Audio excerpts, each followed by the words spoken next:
All right, so this is problem number 4, chapter 26. You have two things. You have an aldehyde and a ketone.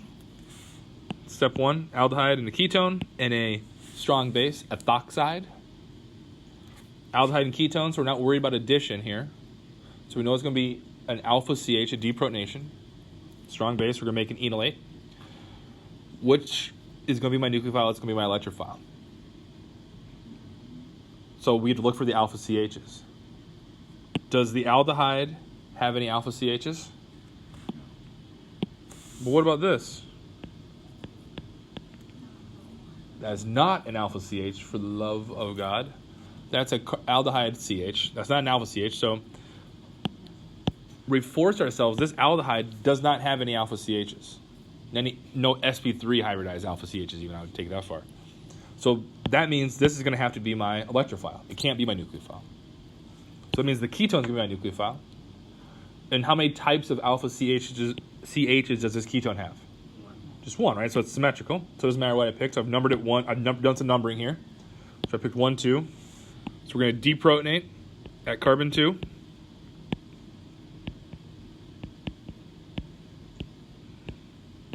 Make an enolate.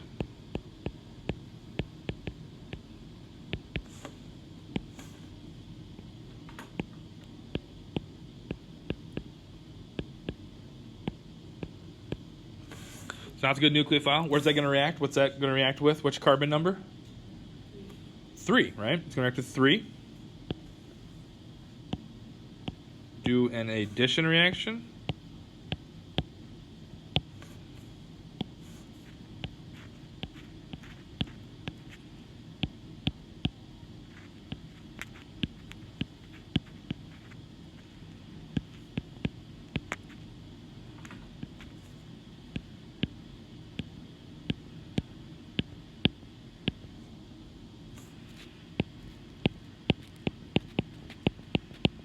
What's the last step going to be here? No, we made a tetrahedral intermediate. Are there any good leaving groups? Nope. So we're going to do a protonation then. Very good.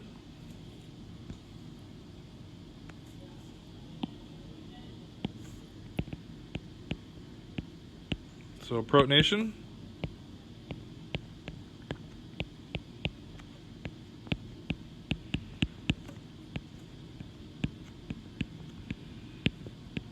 So this is the aldol product. The question is, are we done? So let me number my carbons. 1, 2, 3, 4, 5, 6, 7. 1, 2, 3, 4, 5, 6, 7. Are we done? Is there any heat involved? No. So we're on to step with H plus though. This is interesting though. Or HCl. There is no heat with HCl. Huh. But wait. Why is this? It's going to react more. Why? So it is going to keep reacting. I just moved it over here. Now remember, think about, so it's going to do an aldol condensation. So we're going to end up with a pi bond here. Because why would you do condensation here without heat? Why would you not need a bunch of energy to do a condensation here? Because what kind of product are you going to make? Condensation will happen if it leads to, it's going to be a more stable product. Condensation leads to conjugation. If it leads to conjugation, also notice this is an aromatic ring. That's a benzylic carbon. Oh, that's aromatic. That's a really stabilized, right? What's going to happen here?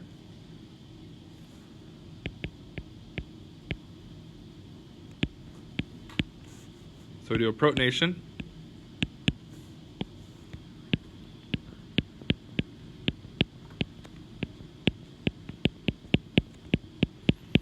We're going to do a protonation. Now this is a little different. This is acidic conditions.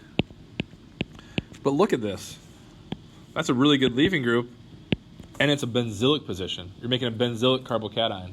So you're going to do what kind of reaction here then? So this is right, that's the leaving group. You're going to actually do an E1 reaction here.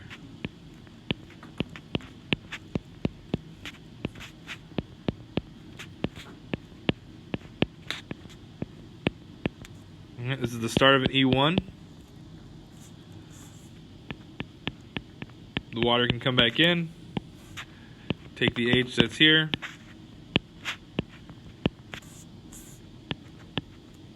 All right, so it's deprot. And a limb. All right, E1 elimination. And the final product is the fully conjugated product shown.